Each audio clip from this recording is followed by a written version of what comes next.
Hello students, Jain skill में आपका हार्दिक स्वागत है। तो आज की इस वीडियो में हम पढ़ेंगे कि डीसी जनरेटर से कौन कौन से इंपॉर्टेंट क्वेश्चन बन सकते हैं। ये लगभग यहाँ से क्या होंगे, जो मैं आपको क्वेश्चन करवाऊंगा लगभग जो आईटीआई के सेकेंड ईयर के जो एग्जाम है उनमें लगभग यहीं से क्वेश्चन पूछते हैं वो एग्जामिनर। तो पहला चैप्टर अपने पास ये है डीसी जनरेटर। डीसी जनरेटर में पहला क्वेश्चन ही अपने पास ये है कि डीसी जनरेटर क्वेश्चन ही आ गया अपने पास। डीसी जनरेटर में एक्स के रूप में चिन्हित भाग का नाम क्या है। तो इस डायग्राम को आप ध्यान से देखिए और ये डायग्राम दे रखा है इसके बारे में आपको बताना है भी ये एक्स के रूप में चिन्हित भाग, ये जो भाग दे रखा है आपको इसके बारे में बताना है। तो पहला ऑप्शन अपने पास ये आर्मेचर कोर, दूसरा ऑप्शन है ब्रश, तीसरा ऑप्शन है कम्यूटेटर राइजर, तीसरा ऑप्शन है कम्यूटेटर खंड। तो इसको बोलते हैं अपने कम्यूटेटर कम्यूटेटर राइजर।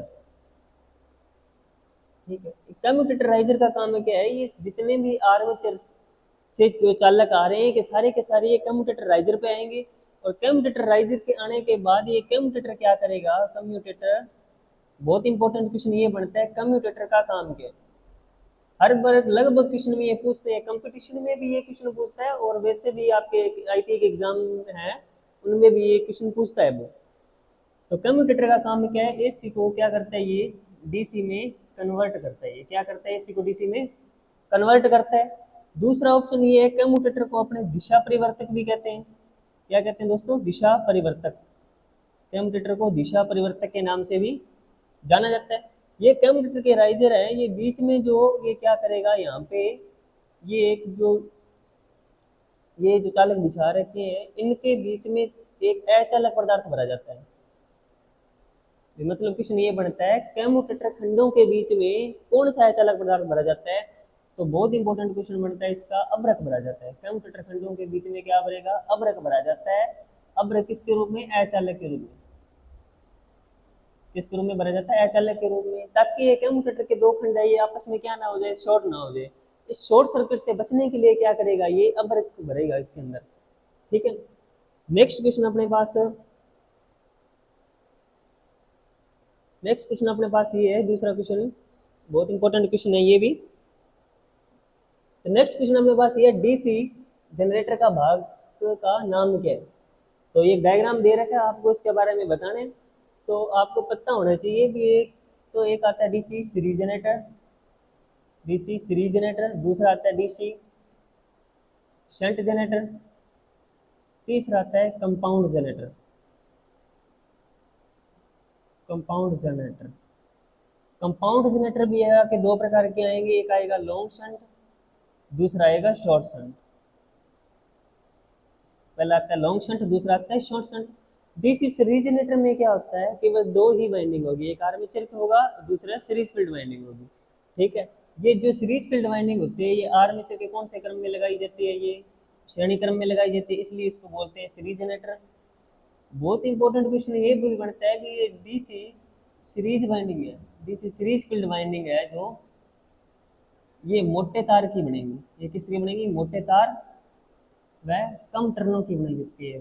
जब तार की मोटाई ज्यादा होगी तो उसका रेजिस्टेंस क्या होगा, कम होगा, और करंट को ज्यादा ही क्या करेगा, ये सहन कर लेगा।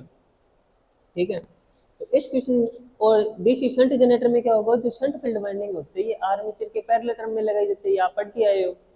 और कंपाउंड जनरेटर में भी क्या होगा, आगे एक लॉन्ग शंट आता है, दूसरा शॉर्ट शंट आता है। पहला आता है लॉन्ग शंट, दूसरा आता है शॉर्ट शंट। अगर ये शंट फील्ड वाइंडिंग अगर शंट फील्ड वाइंडिंग ये क्या होगी, field winding, series field winding और आर्मेचर दोनों के पैरेलल में लगाई जाती है तो उसको बोलते हैं अपने लॉन्ग शंट। तो उसको बोलते हैं लॉन्ग शंट। अगर यही शंट फील्ड वाइंडिंग केवल आर्मेचर के पैरेलल में लगाई जाती है, केवल आर्मेचर के पैरेलल में लगाई जाती है, सीरीज फील्ड वाइंडिंग से इसका कोई लेना देना नहीं होता, तो शंट क्या हो गया, शंट छोटा होगा, इसलिए इसको बोलते हैं अपने शॉर्ट शंट, कंपाउंड जनरेटर। और ये भी आगे क्या प्रकार आएंगे, दो प्रकार के आएंगे, एक एक आएगा कम्युलेटिव और दूसरा आएगा डिफरेंशियल। दूसरा आएगा डिफरेंशियल दूसरा आएगा डिफरेंशियल। कैमुलेटिव और डिफरेंशियल में अंतर यही है कैमुलेटिव में क्या होगा, सीरीज फील्ड वाइंडिंग का फ्लक्स और शंट फील्ड वाइंडिंग का फ्लक्स होगा, उनकी डायरेक्शन एक ही ओर होगी कैमुलेटिव में। और डिफरेंशियल में क्या होगा, सीरीज फील्ड वाइंडिंग और शंट फील्ड वाइंडिंग दोनों में फ्लक्स की डायरेक्शन एक दूसरे के अपोजिट होती है। दोनों में फ्लक्स की डायरेक्शन एक दूसरे के अपोजिट होने के कारण क्या होगा, जो टोटल फ्लक्स होगा वो shunt field winding minus series field winding, इनका अंतर हो जाएगा। इन दोनों का क्या हो जाएगा, अंतर। तो टोटल फ्लक्स का मान कम होने से, टोटल फ्लक्स का मान अगर कम होने से उत्पन्न ईएमएफ का मान भी क्या होगा दोस्तों, कम होता है। ये आता है डिफरेंशियल में। तो डायग्राम देखो हमें पास है, ये आगे शंट फील्ड वाइंडिंग ये आर्मेचर की पैरेलल में लगाई जाती है, और सीरीज फील्ड वाइंडिंग ये रही। सीरीज फील्ड वाइंडिंग में फ्लक्स की डायरेक्शन इस ओर है और शंट फील्ड वाइंडिंग में इस ओर है। तो दोनों में फ्लक्स की डायरेक्शन क्या है, एक दूसरे के अपोजिट है। तो ऑप्शन देखो डिफरेंशियल लॉन्ग शंट, पहला ऑप्शन है। दूसरा ऑप्शन अपने पास ये डिफरेंशियल लघु शंट तो है ही नहीं, क्योंकि देखो शंट का मान क्या है, शंट बड़ा है, तो लॉन्ग शंट आएगा। तो पहला ऑप्शन अपने पास राइट आंसर हो जाएगा, differential long shunt compound generator.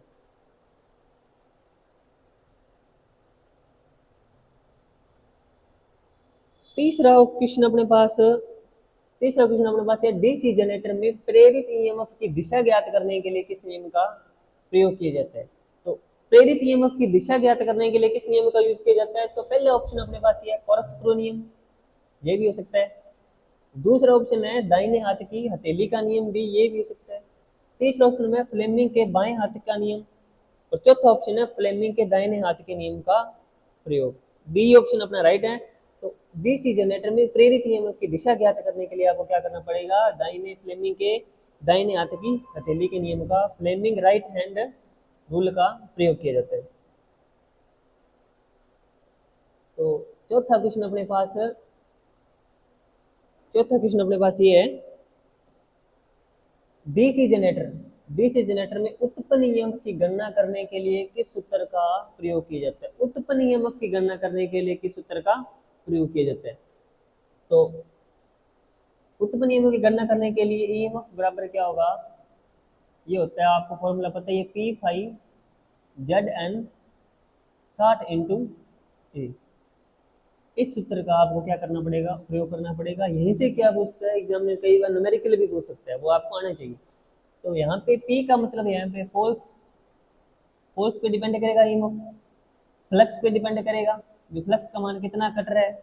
Z का मतलब होता है यहाँ पे चालकों की संख्या, जेड का मतलब होता है यहाँ पे चालकों की संख्या। ए का मतलब आ गया, एन का मतलब यहाँ पे आ गया स्पीड, ये जो आर्मेचर घूम रहा है ये कितनी स्पीड पे घूम रहा है।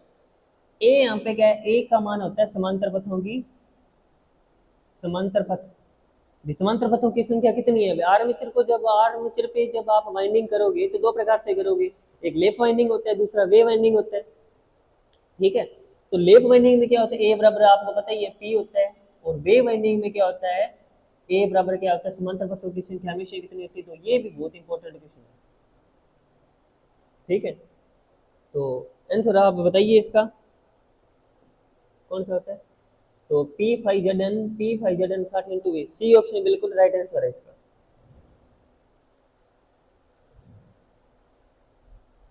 पांचवा क्वेश्चन अपने पास ये है, पांचवा क्वेश्चन, ईएमएफ की गणना करने के लिए किस सूत्र क्या है एक डीसी जनरेटर में। ईएमएफ की गणना करने का सूत्र क्या है, एक डीसी मोटर में पूछा है इसमें, तो ठीक है। तो पहले तो आपको एक मोटर में क्या, एक बैक ईएमएफ और वोल्टेज में रिलेशन आपको पता होना चाहिए। वोल्टेज और बैक ईएमएफ में क्या पता होना चाहिए आपको, रिलेशन। ये बैक ईएमएफ होता है ना, ये हमेशा ही सप्लाई वोल्टेज से, बहुत इंपॉर्टेंट क्वेश्चन है, सप्लाई वोल्टेज से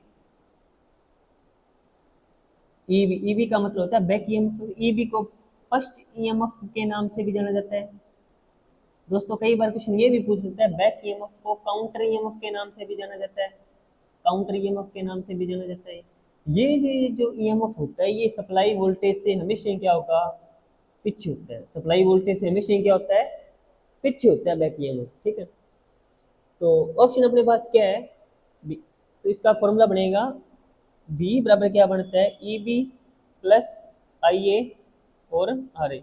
जब आप ई बी का मान निकालोगे यहाँ से, ई बी का मान, तो वी माइनस आई ए और आर ए, ये फॉर्मूला आपको पता होना चाहिए। न्यूमेरिकल भी कई बार पूछता है इससे। तो ई बी बराबर वी माइनस आई ए और आर ए। V का मतलब यहाँ पे वोल्टेज है, आर आई ए का मतलब यहाँ पे है आर्मेचर का करंट, आर्मेचर का ही रेजिस्टेंस।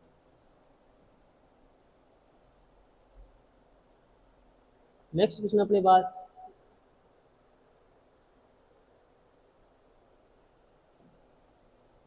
नेक्स्ट क्वेश्चन अपने पास ये है, एक डीसी जनरेटर में एक्स के रूप में चिन्हित भाग का नाम क्या है। डायग्राम आपको दे रखा है दोस्तों, तो इस डायग्राम को देख के आपको बताना है भी इस ये जो भाग दे रखा है इसका नाम क्या है। ठीक है, तो पहला ऑप्शन अपने पास ये है भी ध्रुव की नोक, दूसरा ऑप्शन है ध्रुव कुंडली, तीसरा ऑप्शन है पोल कोर्न, चौथा ऑप्शन है पोल शू। तो राइट आंसर इसका है पोल शू। ये एक जूते के आकार का दे रखा है, किसके आकार का है, जूते के आकार का, इसलिए इसका नाम बोलते हैं पोल शू। दोस्तों एक क्वेश्चन यहाँ पे बहुत इंपॉर्टेंट ये भी बनता है, डीसी जनरेटर में पोलों की जो न्यूनतम संख्या कितनी होती है और मैक्सिमम अधिकतम संख्या कितनी होती है। क्या बनता है, अधिकतम और अधिकतम संख्या, और दूसरी ऑप्शन है न्यूनतम संख्या, न्यूनतम संख्या।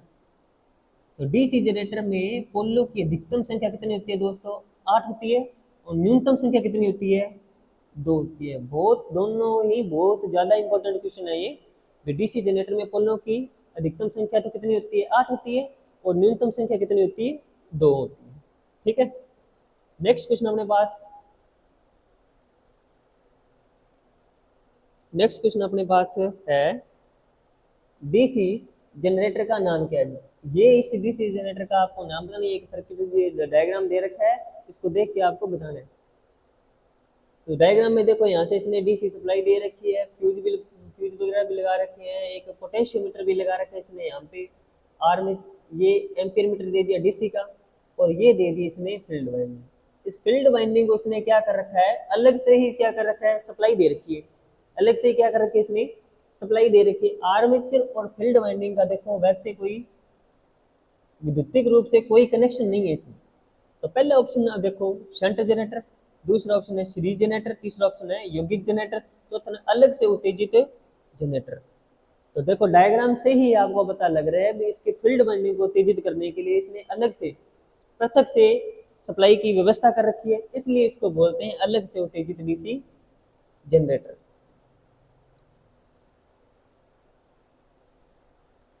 आठवां क्वेश्चन अपने पास ये है, डीसी जनरेटर द्वारा किस ऊर्जा को विद्युत ऊर्जा में परिवर्तित किया जाता है। बहुत इंपॉर्टेंट क्वेश्चन है, कई बार डायरेक्ट एग्जाम में सीधा का सीधा क्वेश्चन ये पूछ लेता है कि डीसी जनरेटर का काम ही क्या है, ये किस ऊर्जा को विद्युत ऊर्जा में बदलेगा या विद्युत ऊर्जा को यांत्रिक ऊर्जा में बदलेगा। कई बार मोटर से भी क्वेश्चन डायरेक्ट पूछ लेते हैं। मोटर और जनरेटर क्या है दोस्तों, एक दूसरे के अपोजिट क्रम में है। तो जनरेटर, अब इसने पूछा है डीसी जनरेटर के बारे में पूछा है। तो डीसी जनरेटर में आपको पता ही है, जब आप एक डीसी जनरेटर को चलाओगे तो उसको यांत्रिक ऊर्जा, मैकेनिकल पावर उसको देनी पड़ेगी आपको। वो किससे दोगे, आप प्राइम मूवर से दोगे। मतलब डीसी जनरेटर को आपको घुमाने के लिए हैंडल से उसको घुमाना पड़ेगा, तो आप क्या करेगा, वो यांत्रिक ऊर्जा दे रहे हो उसको। कौन सी ऊर्जा दे रहे हो, यांत्रिक ऊर्जा। उस यांत्रिक ऊर्जा को बदले में क्या करेगा, वो वैद्युतिक ऊर्जा में अपने क्या दे देगा, लाइट दे देगा। तो किस में कन्वर्ट कर रहा है, वैद्युतिक ऊर्जा में कन्वर्ट कर रहा है दोस्तों। ठीक है, अब यहीं से आप मोटर की बात करो तो डीसी मोटर, मोटर को क्या करते हैं, अपने घुमाने के लिए उसको सप्लाई देनी पड़ेगी। मोटर को क्या करनी पड़ेगी, सप्लाई देनी पड़ेगी। तो मोटर क्या करेगी, उस वैद्युतिक ऊर्जा को, क्या किस ऊर्जा को, वैद्युतिक ऊर्जा को किस में कन्वर्ट करेगी, ये यांत्रिक ऊर्जा में। किसमें करेगी, यांत्रिक ऊर्जा में। मतलब आप मोटर को सप्लाई दोगे, मोटर को सप्लाई दोगे तो उसको विद्युतिक ऊर्जा दे दी, बदले में मोटर क्या करेगी, उसके साथ घूम जाएगी। तो अपने बदले में उसको, मतलब अपने बदले में उससे यांत्रिक ऊर्जा ले रहे हैं, तो क्या करेगी, किस ऊर्जा को विद्युत ऊर्जा में बदला जाता है, यांत्रिक ऊर्जा को किस में बदलेगा, ये जनरेटर विद्युत ऊर्जा में बदलेगा।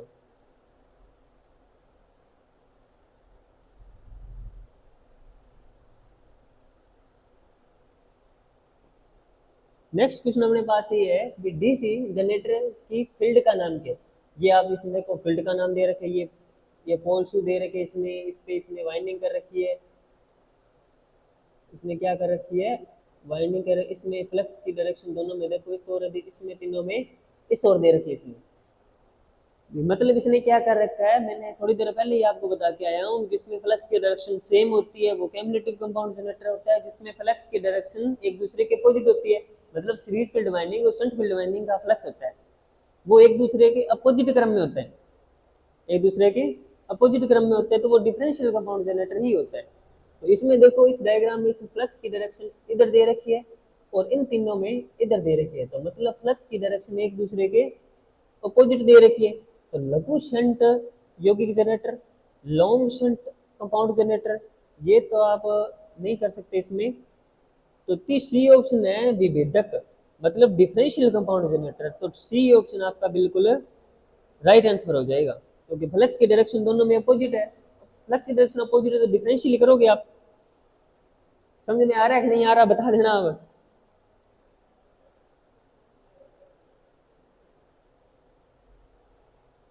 ठीक है, नेक्स्ट क्वेश्चन अपने पास ये है, डीसी जनरेटर का सिद्धांत क्या है। डीसी जनरेटर का सिद्धांत क्या है, बहुत इंपॉर्टेंट क्वेश्चन है। जब आप डीसी जनरेटर पढ़ते हो तो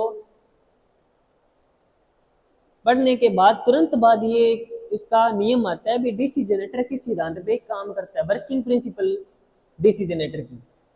ठीक है, तो वर्किंग प्रिंसिपल क्या होता है, पहला कोरस्क्रू नियम, दूसरा होता है ऑप्शन है फ्लेमिंग के बाएं हाथ का नियम, फ्लेमिंग के दाहिने हाथ का नियम। ठीक है, तो डी ऑप्शन है फैराडे की विद्युत चुंबकीय प्रेरण का नियम। डी ऑप्शन बिल्कुल राइट आंसर है। डीसी जनरेटर का कार्य सिद्धांत क्या है, ये फैराडे की विद्युत चुंबकीय प्रेरण के सिद्धांत पर कार्य करता है, इंडक्शन के सिद्धांत पर। ठीक है जी, नेक्स्ट क्वेश्चन अपने पास ये है,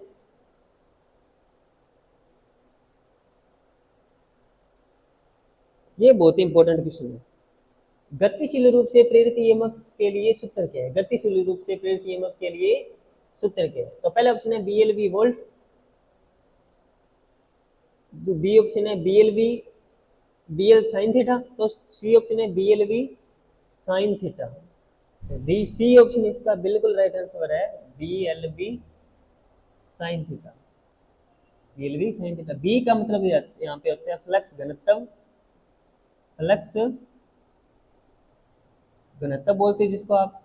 ठीक, एल का मतलब होता है उसकी चालक की आगे लंबाई आ गई, बी का मतलब वो किस वेग से घूम रहा है, सी आता है वह एंगल जिस पे चालक चुंबकीय बल रेखाओं को क्या करेगा, काटेगा, किस एंगल पे काटेगा। भाई साइन थीटा का मान अगर 90 डिग्री है, साइन थीटा का मान 90 डिग्री है, अगर साइन थीटा का मान क्या है 0 डिग्री है, 90 डिग्री पे वो क्या करेगा, उसको अधिकतम काटेगा, क्या करेगा, फ्लक्स को क्या करेगा, अधिकतम काटेगा, और 0 डिग्री पे न्यूनतम काटेगा। ठीक है,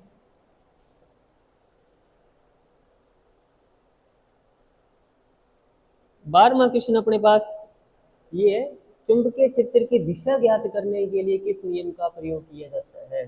चुंबकीय क्षेत्र की दिशा ज्ञात करने के लिए किस नियम का प्रयोग किया जाता है। तो ये क्वेश्चन दे रखा है आपको, ये थोड़ा सा आधा अधूरा सा क्वेश्चन है, क्योंकि देखो चुंबकीय क्षेत्र की दिशा ज्ञात करने के लिए इसने वैसे दिया नहीं है, वे किस में पूछ रहे हो, तो कोरसक्रू नियम का भी यूज किया जाता है इसमें। ठीक है, कोई चालक वगैरह आ गया उसमें भी दाहिने हाथ के तेली के नियम का भी प्रयोग किया जाता है चुंबकीय क्षेत्र की दिशा ज्ञात करने के लिए। कोई सोलेनोइड वगैरह आ गया उसमें फ्लेमिंग के बाएं हाथ के नियम का भी यूज किया जाता है। तो निम्न के अकॉर्डिंग क्या करता है वो, फ्लेमिंग के दाहिने हाथ के नियम का, ये डी ऑप्शन इसमें बिल्कुल राइट आंसर माना है, तो आपको भी इस हिसाब से ही करने हैं।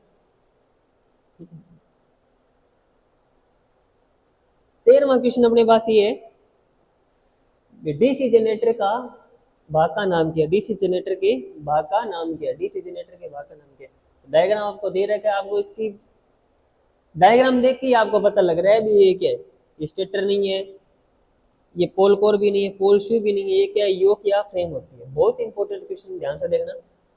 पूछता है डीसी जनरेटर की बॉडी किस धातु की बनी होती है। अगर वो बॉडी क्या है, ये वो मशीन क्या है, छोटी है, छोटी मशीन क्या है दोस्तों, छोटी मशीन, और ऑप्शन है बड़ी मशीन, बड़ी मशीन। दो ऑप्शन है, दोनों क्वेश्चन ही बहुत ज्यादा इंपॉर्टेंट है आपके कंपटीशन के लिए, बहुत ही ज्यादा इंपॉर्टेंट क्वेश्चन है ये दोनों। छोटी मशीनों की बॉडी बनती है अपने दोस्तों कास्ट आयरन की, कास्ट आयरन की, और बड़ी मशीनों की बॉडी बनती है कास्ट स्टील की। ये दोनों क्वेश्चन आप रट ही लेना चाहिए, बहुत इंपॉर्टेंट क्वेश्चन है ये, सीधा डायरेक्ट पूछता है भी एक डीसी जनरेटर की छोटी मशीन है, उसकी बॉडी किससे बनेगी, कास्ट आयरन से, अगर कोई मशीन बड़ी है तो उसकी बॉडी किससे बनेगी, कास्ट स्टील से। ठीक है, नेक्स्ट क्वेश्चन अपने पास ये 4 पोल डीसी जनरेटर के ड्यूप्लेक्स लेप वाइंडिंग में कितने समांतर पथ या कितने समांतर रास्ते होते हैं। तो इसने पूछा है लेप वाइंडिंग में, इसने पूछा है ड्यूप्लेक्स, किसमें, ड्यूप्लेक्स में पूछा है, ड्यूप्लेक्स में पूछा है। तो ड्यूप्लेक्स का मतलब होता है यहाँ पे कितना होता है, ड्यूप्लेक्स का मतलब यहाँ पे 2 होता है। तो फॉर्मूला क्या होता है, पोल इंटू क्या दे रखा है, पोल इंटू प्लेक्स होता है, पोल इंटू क्या होता है, प्लेक्स। तो डुप्लेक्स का मतलब 2 होता है, यहाँ पे ट्रिप्लेक्स का मतलब 3 होता है यहाँ पे। ठीक है, तो पोलों की संख्या कितने दे दी इसने, 4 पोल, पोलों की संख्या कितनी जाएगी, 4। प्लेक्स कितने, ड्यूप्लेक्स, ड्यूप्लेक्स का मतलब होता है 2। तो टोटल पोलों की संख्या कितनी आ जाएगी, समांतर रास्तों की संख्या कितनी हो जाएगी, 8। तो सी ऑप्शन बिल्कुल राइट आंसर है इसका।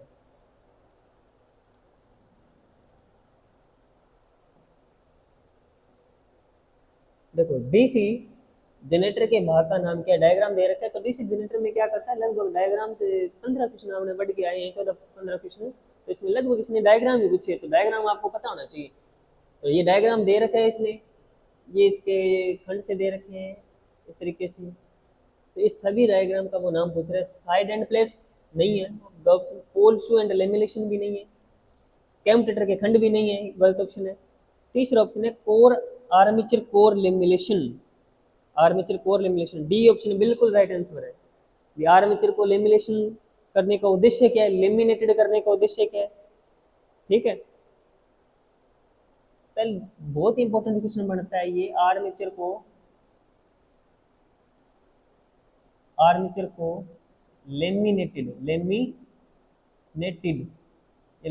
या लेमिनेशन करने का उद्देश्य क्या है यहाँ पे, एडी करंट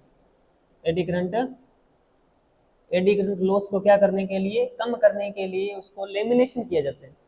क्या किया जाता है, उसको लेमिनेशन किया जाता है। दूसरा ऑप्शन है ये आर्मेचर की जो कोर होती है ना, बहुत इंपॉर्टेंट क्वेश्चन ये बनता है, आर्मेचर की कोर को सिलिकॉन स्टील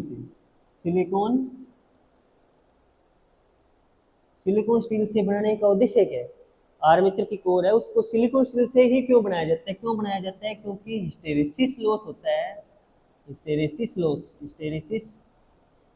लॉस को क्या करने के लिए, कम करने के लिए ही आर्मेचर की जो कोर है उसको सिलिकॉन स्टील का बनाया जाता है।